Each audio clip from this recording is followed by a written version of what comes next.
Hello everyone and welcome to another casual review. Today I will be talking about Borderlands 2 Game of the Year Edition. Fun fact about this game, this is the very first video game that my girlfriend at the time, now my wife, ever bought for me for the Xbox 360. She probably had no idea what she was buying me, but it was very much appreciated at the time. So I do have a past history with this game. Do you ever go back to something that you used to enjoy only to find that it hasn't really held up, or like a lot of the mechanics or maybe the story just isn't as good as you remember? I feel like playing through this game, it was even better than I remember. Or maybe it's because I played through Borderlands 1 first before I played this one. All of the quality of life things that were added, all of the story, all the improvements that were added to Borderlands 1 in this game maybe were a little bit exaggerated or accentuated. It just felt like it was a really, really good game, and I had a really good time playing through Borderlands 2, even more than my fond memories I had playing on the 360. It improves almost everything in Borderlands in every way. If you do want to play through Borderlands 1, I would definitely recommend playing through that one first before you come to this one, because as I imagine, it would be very, very difficult to go back to Borderlands 1 having played through this game afterwards. I think I would recommend playing through Borderlands 1 first before you get to this one, if you do plan on playing it, because there are certainly a lot of callbacks to the first one that there are in this one. Like, events that took place in Borderlands 1 actually come into play here, opening up the first vault. It unlocks all these precious resources called Iridium. All of the playable characters in the first one are actually main characters in this one, which I thought was a really good idea. I like that I played as Roland, the soldier, in the first one, and he was kind of like this leader of this resistance in the second one, and it really gave me a tie to that character that I wouldn't have had if I just started with Borderlands 2. I wonder if the third one, now I haven't played the third one, but I bet that the characters that I played through in the second one are main characters in the third one, I would imagine. Also, I feel like this second one kind of retconned, not necessarily retconned, but it explained a lot of the story elements in the first one that a lot of people had gripes with. In the first one, this is a little spoiler, you do open up the vault at the end, but it just has this weird tentacle monster at the end, and it doesn't really explain why that is, or it doesn't explain why you have this guide, this girl is talking to you, trying to guide you through the first one, and it does go into depth about that in the second one. It talks about Angel a lot more and fleshes out her story, which I think it's really nice that they were able to bring it all around again. The story is like all voice acted. I remember complaining in the first one where if you did want the story, you would have to read a lot of text from the quest givers when you accept and turn in quests. It was all just a text of explanation of why you're doing these things. In the second one, they talk to you. It's like all voice acted. They explain what's going on. They visually show you what impact you're having on the story is doing. It's all just, it's so engaging, and it brings you in. It brings you into the fold. You know exactly what you're doing and why you're doing it, because you get people talking to you and explaining why they need you to do these tasks. There's a huge cast of unique characters as well. They do bring in a lot of characters from the first one, but they have a lot more voice dialogues. You get this little demolition 12-year-old girl who talks like a gangster. Her name is Tiny Tina. She's interesting. You get this mechanic girl. She's Scooter's sister. Her name's Ellie. But I think the most unique character would probably be the antagonist in this game. His name is Handsome Jack. And I always feel like an interesting antagonist believes that he or she is in the right, and that's what Handsome Jack is in this game. He thinks he's the good guy, so he's super cocky because the good guy always wins, right? And he just thinks that the Vault Hunters and the Crimson Raiders, that's the organization that you're a part of, he thinks that you guys are all just bandits and bad guys, and so he's just super confident that you guys are going to lose. He's just in the right all the way. He has no doubt in his mind that he's in the right, but he also makes a lot of really, really questionable decisions that make him a bad guy, and he's just the kind of guy that you love to hate. Like, you really just want to beat him. Just you want to wipe that cocky cocky attitude off his face. You just really have motivation to show him how wrong he is. He is the leader of this organization. They're called Hyperion. And I really like in this game, I didn't really touch on this when I did my casual review for the first Borderlands, but each gun kind of has its own manufacturer. So you'll have like Jacobs, and they are really old-fashioned guns, nothing fancy about them. They're just high power. You have the Malawan brand. They're all about like using elemental effects with your guns. You have Torg. He's all about like exploding, explosions, rocket launchers, that kind of stuff. You have Hyperion, and they're kind of more like futuristic, robot-y, sleek, clean guns. And Handsome Jack, he works for the Hyperion company. So you're fighting a lot of these sleek robots. They just have money to spare. They're actually in charge of manufacturing the like machines that bring you back to life if you die. And so if you do die, you get Handsome Jack's voice on it. Like, hey, I'm the one who made the machine that keeps bringing you back, and I'm the one who keeps charging you money to do so. So suck it. And he's just like constantly taunting you the whole time as you're playing through the game. He just is very carefree about whatever you're doing, just taunting you, making you feel like a real idiot. But he also throws in like a lot of jokes and a lot of funny dialogue as you're playing through. Lot of funny jokes in this one. I talked about it the first one, said it. The humor didn't exactly do it for me. It was just being crude for crude's sake. In this game, I feel like it was crude, but it was funny, so it was a lot more appreciated. I'll give you an example. They do these loading screen tips as the game loads, and it takes a long time to load on the Nintendo Switch. Otherwise, a pretty good port for the Switch, but the loading screens, I want to say, take upwards of a minute or two, so pretty long in that aspect, but it definitely is nice being able to play it on the go. So I'm getting sidetracked. The loading screens, there's one about a character, and his ability is this thing that gives him like extra health every time he kills a guy, and it's called Sexual Tyrannosaurus, and it goes into explaining it, and then at the end it says, but hopefully you just picked this ability because of its name. And I don't know, that's just funny to me. Or like, so Handsome Jack, he's taunting you the whole time, and near the beginning of the game, he talks about like, hey, I got this horse made out of diamonds, and I named him after you, so his name is Butt Stallion. And then later on, like as you're playing through, he's like, I think you might have misunderstood me. Butt Stallion is a real horse. Say hello, Butt Stallion. And then this horse whinnies over the intercom. I don't know. That kind of humor is just very funny. I think it's crude humor, but it's funny, so I think it really fits in this game. So I did end up choosing the Siren in this game. I felt a little more confident with my first-person shooter gameplay now that I played through the first one, so I was a little more confident. Actually, in this game, though, the classes don't have unique weapons assigned to them. I'm sure there are certain weapons that are better for some characters. For instance, like the assassin, his name's Zero. He's supposed to have a lot of good abilities for sniper rifles, but that doesn't mean that nobody else can use sniper rifles. They can all use them comfortably. So I picked the Siren, and her thing is she's really good with like environmental abilities. Sirens, I guess, are these, they're only female, and they have like psychic abilities, which I thought was really interesting. They were really good at this game about fleshing out the lore of the Pandora and stuff. You can find these hidden echoes around. Echoes are just like recorded diaries, I guess. And they were talking about how there can only be like 6 sirens in a universe at once, and I don't know, just lots of little details like that if you go around exploring and finding these echo nets.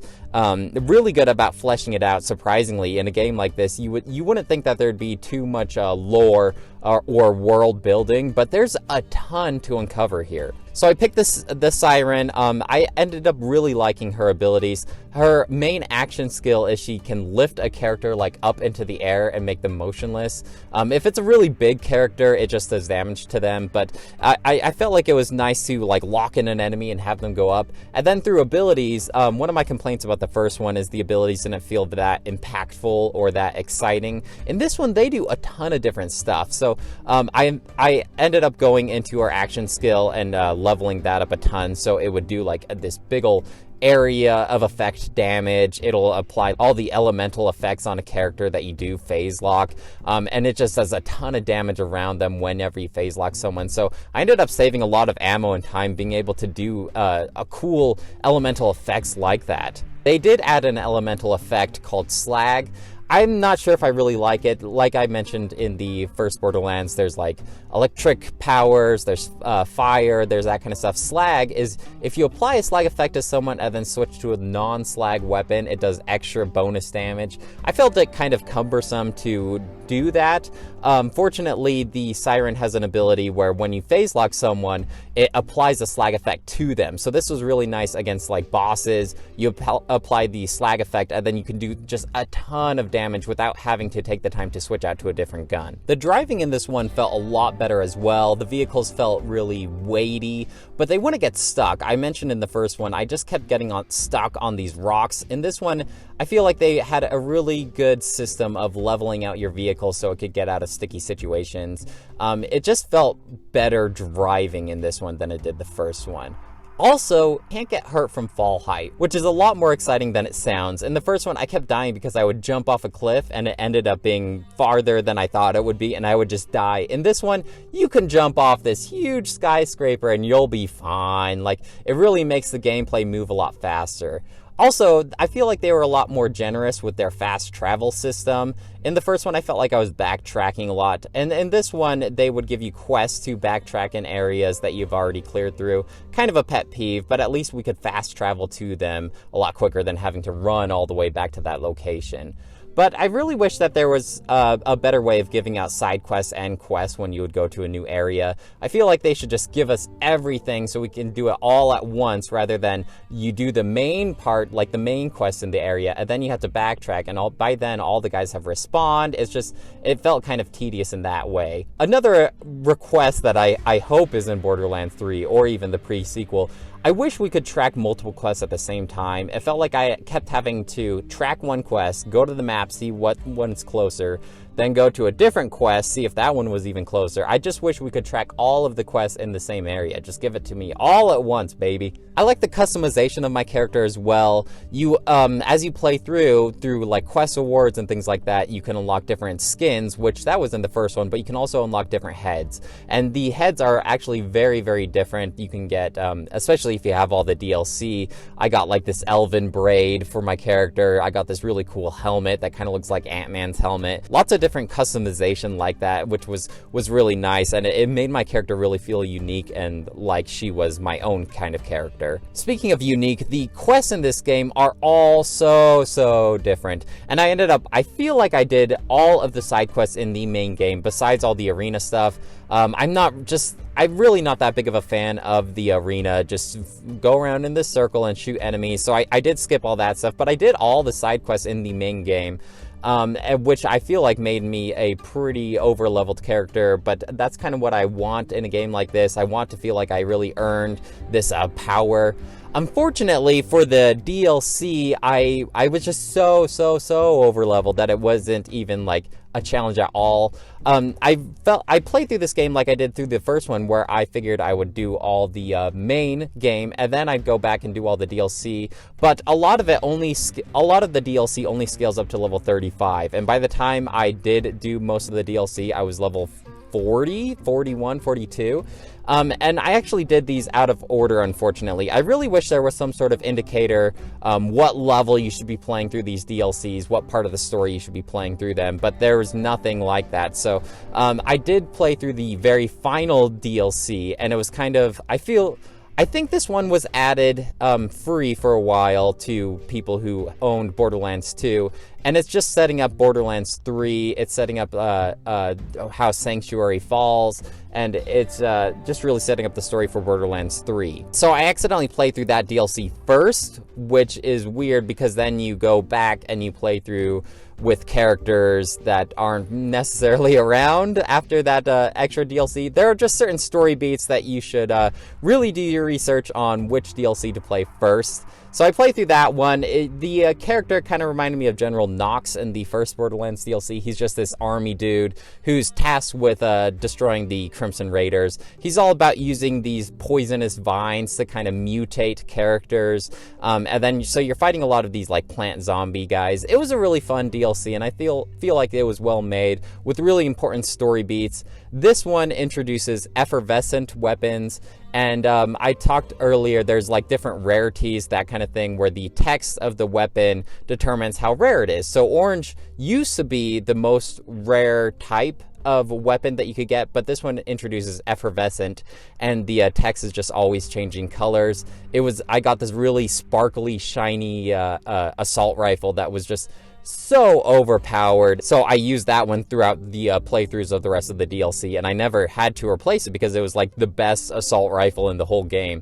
I also unlocked an effervescent sniper rifle that I just couldn't use anymore because she kept doing all these she kept talking to me. Like every time I would do an action, she gave me this innuendo, like so you're aiming down the sniper rifle and she'll be like, take a long hard look, or ooh, that one felt good, like when you killed the guy, you know. And I just could not play with it anymore. Luckily, through a side quest in that DLC, I got a really good sniper rifle that I could use instead of that effervescent sniper rifle.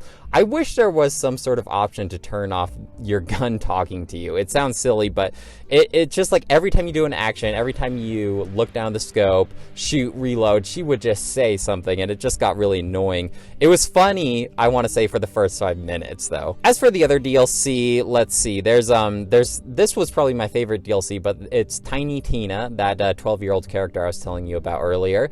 And you and the main characters are playing through this Dungeons and Dragons game with her. So she's narrating it as you're playing through, and she'll give you like this really overpowered boss to fight against, and the main characters will say like, no, you can't start us with that boss, and she'll say, oh, sorry, and then give you like a weaker boss to fight through.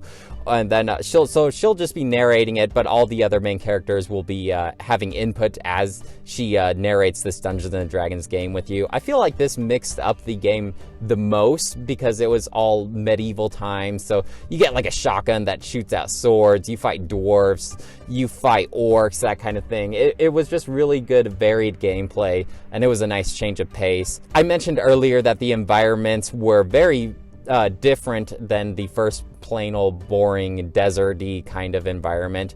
There are grasslands, which is kind of like, why are you living anywhere else besides this beautiful lush area of Pandora? Why are you living in this deserted planet? But it did have a good way of mixing things up through quests and environments and that kind of stuff. The other DLC is by Torg. I mentioned this explosive manufacturer of guns. The spokesperson of Torg, he talks like this wrestler that's just roided up and, oh yeah, brother, kind of thing. And and so his DLC kind of features around him. He's just a wacky guy. He's like not a mean guy, but he just kind of plays by his own rules and, oh, that was awesome, kind of thing. And so you're kind of playing through this tournament to get rank 1 of badassery. That was kind of fun, but by the time I got to this DLC, everything was just so easy. The Siren has an ability where she does like this area effect around her. Whenever she kills a guy, it does like damage to everyone around her, but it scales with your level. So I could just walk into a camp,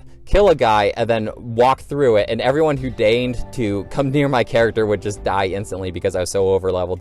So these next couple DLCs just were so easy. I didn't do any of the side quests on these extra DLCs because the rewards for it didn't seem worth it to me, like not nearly enough XP.